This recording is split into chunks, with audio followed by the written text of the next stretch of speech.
Spring-heeled Jack is an entity in English folklore of the Victorian era.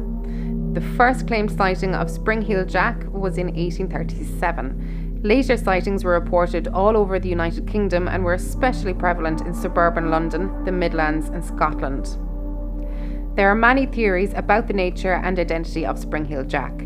This urban legend was very popular in its time due to the tales of his bizarre appearance and ability to make extraordinary leaps to the point that he became the topic of several works of fiction.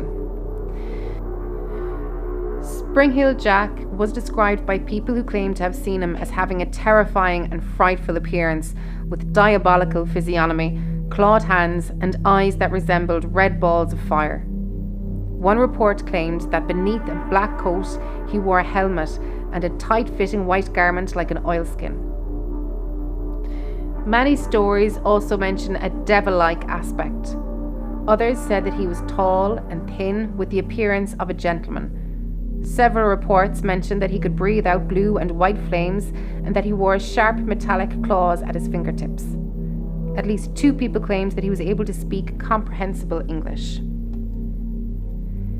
In the early 19th century, there were reports of ghosts that stalked the streets of London. These human-like figures were described as pale. It was believed that they stalked and preyed on lone pedestrians.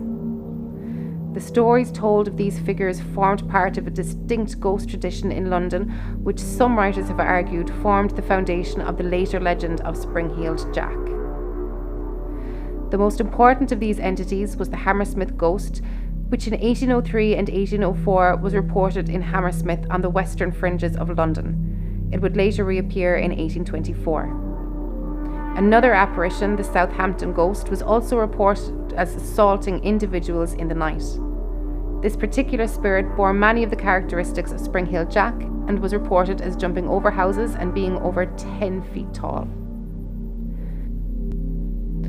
The first alleged sightings of Spring-heeled Jack were made in London in 1837, and the last reported sighting is said in most of the secondary literature to have been made in Liverpool in 1904. According to much later accounts, in October 1837, a girl by the name of Mary Stevens was walking to Lavender Hill, where she was working as a servant after visiting her parents in Battersea.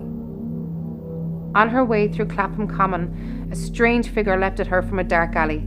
After immobilizing her with a tight grip of his arms, he began to kiss her face while ripping her clothes and touching her flesh with his claws, which were, according to her deposition, cold and clammy as those of a corpse. In panic, the girl screamed, making the attacker quickly flee from the scene. The commotion brought several residents who immediately launched a search for the aggressor, but he could not be found. The next day, the leaping character is said to have chosen a very different victim near Mary Stevens' home, inaugurating a method that would reappear in later reports. He jumped in the way of a passing carriage, causing the coachman to lose control, crash, and severely injure himself. Several witnesses claimed that he escaped by jumping over a 9-foot-high wall while cackling in a high-pitched, ringing laughter. Gradually, the news of the strange character spread, and soon the press and the public gave him the name Spring-heeled Jack. A few months after these first sightings, on 9th January 1838, the Lord Mayor of London, Sir John Cowan, revealed at a public session held in Mansion House an anonymous complaint that he had received several days earlier, which he had withheld in the hope of obtaining further information. The correspondent who signed the letter, a resident of Packham, wrote, "It appears that some individuals of, as the writer believes, the highest ranks of life, have laid a wager with a mischievous and foolhardy companion that he durst not take upon himself the task of visiting many of the villages near London in 3 different disguises, a ghost, a bear, and a devil, and moreover, that he will not enter a gentleman's garden for the purpose of alarming the inmates of the house. The wager has, however, been accepted, and the unmanly villain has succeeded in depriving 7 ladies of their senses, 2 of whom are not likely to recover, but to become burdens to their families." At one house, the man rang the bell, and on the servant coming to open the door, this worse than brute stood a no less dreadful figure than a spectre clad most perfectly. The consequence was that the poor girl immediately swooned and has never from that moment been in her senses. The affair has now been going on for some time, and strange to say, the papers are still silent on the subject. The writer has reason to believe that they have the whole history at their finger ends, but through interested motives are induced to remain silent. Though the Lord Mayor seemed fairly sceptical, a member of the audience confirmed that the servant girls about Kensington, Hammersmith and Ealing tell dreadful stories of this ghost or devil. The matter was reported in the Times on 9th January, other national papers on 10th January, and on the day after, the Lord Mayor showed a crowd gathering a pile of letters from various places in and around London complaining of similar wicked pranks. The quantity of letters that poured into the Mansion House suggests that the stories were widespread in suburban London. One writer said several young women in Hammersmith had been frightened into dangerous fits, and some were severely wounded by a sort of claws the miscreant wore in his hands. Another correspondent claimed that in Stockwell, Brixton, Camberwell and Vauxhall, several people had died of fright and others had had fits. Meanwhile, another reported that the trickster had been repeatedly seen in Lewisham and Blackheath. The Lord Mayor himself was in two minds about the affair. He thought the greatest exaggerations had been made, and it was quite impossible that the ghost performs the feats of a devil upon earth. But on the other hand, someone he trusted had told him of a servant girl at Forest Hill who had been scared into fits by a figure in a bear's skin. He was confident the person or persons involved in this pantomime display would be caught and punished. The police were instructed to search for the individual responsible, and rewards were offered. A peculiar report from the Brighton Gazette, which appeared in the 14th April 1838 edition of the Times, related how a gardener in Rosehill, Sussex, had been terrified by a creature of an unknown nature. The Times wrote that Spring-Heel Jack has, it seems, found his way to the Sussex coast, even though the report bore little resemblance to other accounts of Jack. The incident occurred on 13th April when it appeared to a gardener in the shape of a bear or some other four-footed animal. Having attracted the gardener's attention by a growl, it then climbed onto the garden wall and ran along it on all fours, before jumping down and chasing the gardener for some time. After terrifying the gardener, the apparition scaled the wall and made its exit. Perhaps the best known of the alleged incidents involving Spring-Heel Jack were the attacks on two teenage girls, Lucy Scales and Jane Alsop. The Alsop report was widely covered by the newspapers, including a piece in the Times, while fewer reports appeared in relation to the attack on Scales. The press coverage of these two attacks helped raise the profile of Spring-Heel Jack. Jane Alsop reported that on the night of 19th February 1838, she answered the door of her father's house to a man claiming to be a police officer who told her to bring a light, claiming, "We have caught Spring-Heel Jack here in the lane." She brought the person a candle and noticed he wore a large cloak. The moment she handed him the candle, however, he threw off the cloak and presented a most hideous and frightful appearance, vomiting blue and white flame from his mouth, while his eyes resembled red balls of fire. Miss Alsop reported that he wore a large helmet and that his clothing, which appeared to be very tight-fitting, resembled white oilskin. Without saying a word, he caught hold of her and began tearing her gown with his claws, which she was certain were of some metallic substance.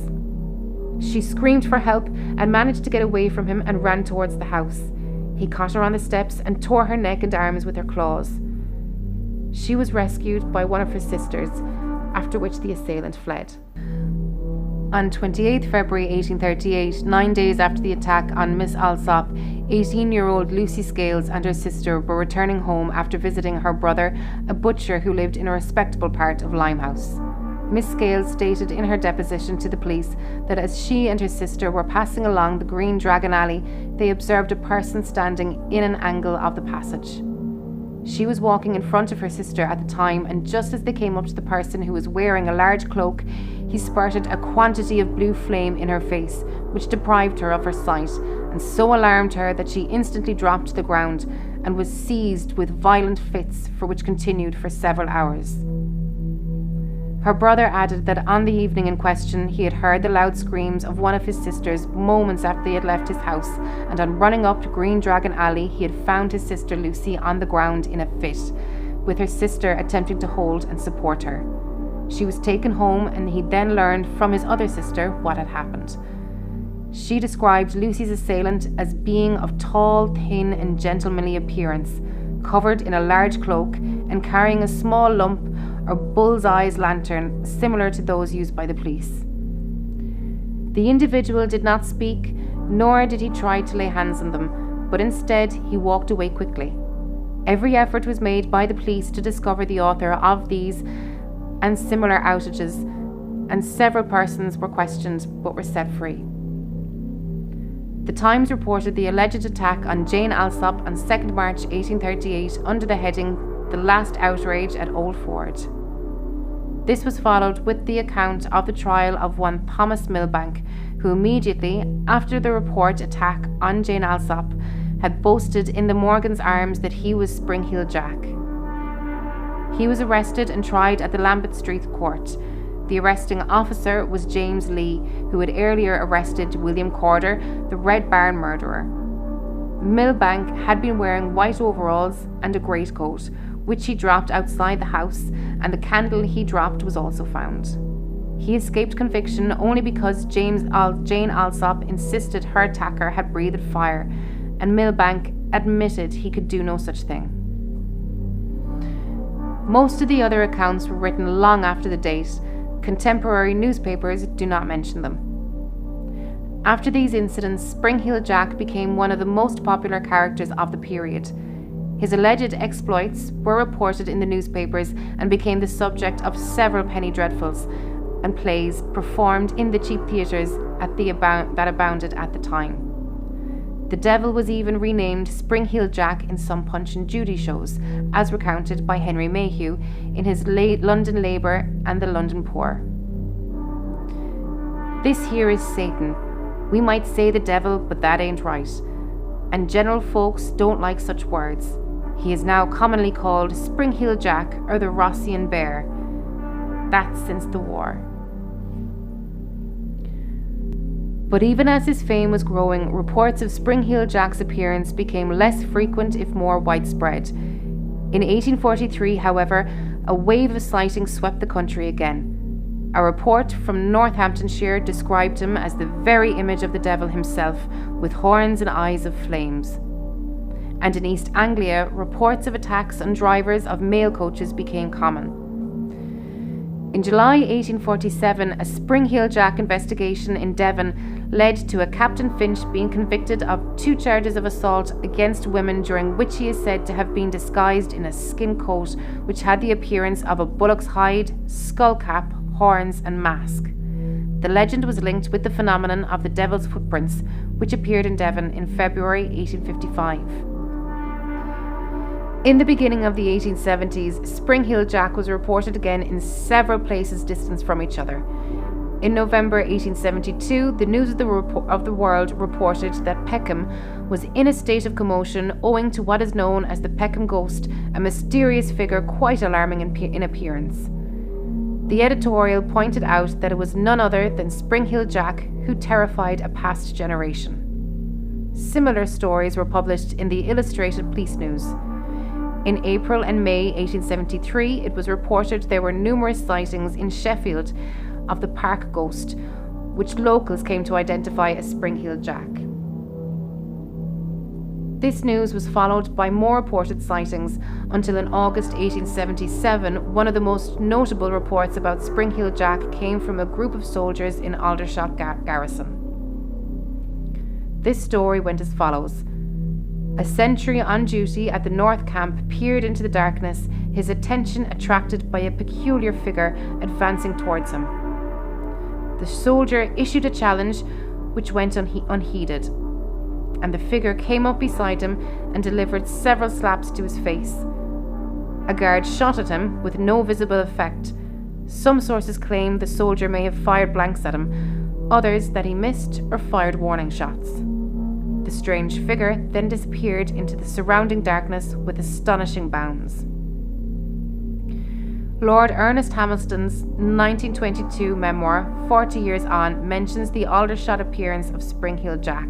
However, He says that they occurred in the winter of 1879 after his regiment, the 60th Rifles, had moved to Aldershot, and that similar appearances had occurred when the regiment was barracked at Colchester in the winter of 1878. He adds that the panic became so great at Aldershot that sentries were issued ammunition and ordered to shoot the night terror on sight, following which the appearances ceased. Hamilton thought that the appearances were actually pranks carried out by one of his fellow officers, a Lieutenant Alfrey.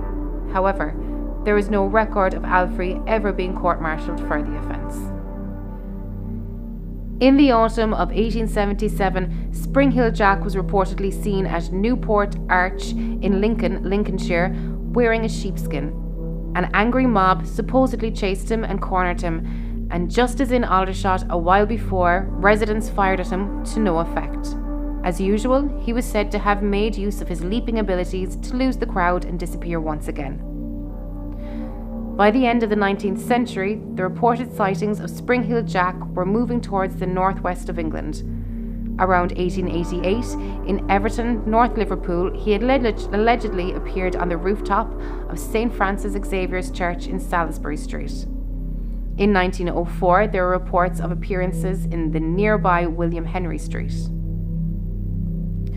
The vast urban legend built around Spring-Heel Jack influenced many aspects of Victorian life, especially in contemporary popular culture. For decades, especially in London, his name was equated with the boogeyman as a means of scaring children into behaving by telling him if they were not good, Spring-Heel Jack would leap up and peer in at them through their bedroom windows by night. No one was ever caught and identified as Spring-Heel Jack. Combined with the extraordinary abilities attributed to him and the very long period during which he was reportedly at large, this has led to numerous and varied theories of his nature and identity. While several researchers seek a normal explanation for the events, other authors explore the more fantastic details of the story to propose different kinds of paranormal speculation. Skeptical investigators have dismissed the stories of Spring-Heel Jack as mass hysteria, which developed around various stories of a boogeyman or devil which have been around for centuries, or from exaggerated urban myths about a man who clambered over rooftops claiming that the devil was chasing him.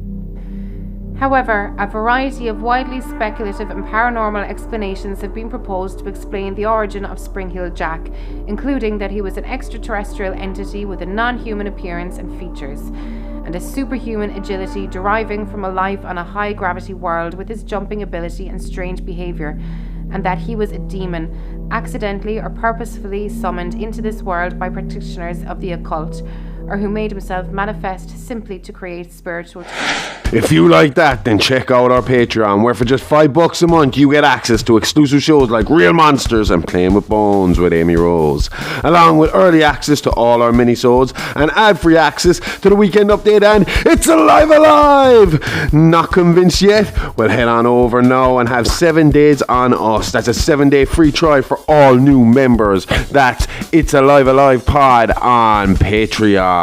It's Alive, all the guts and go with none of the guilt. See you on Wednesdays, unless you're on Patreon when you get us all week long.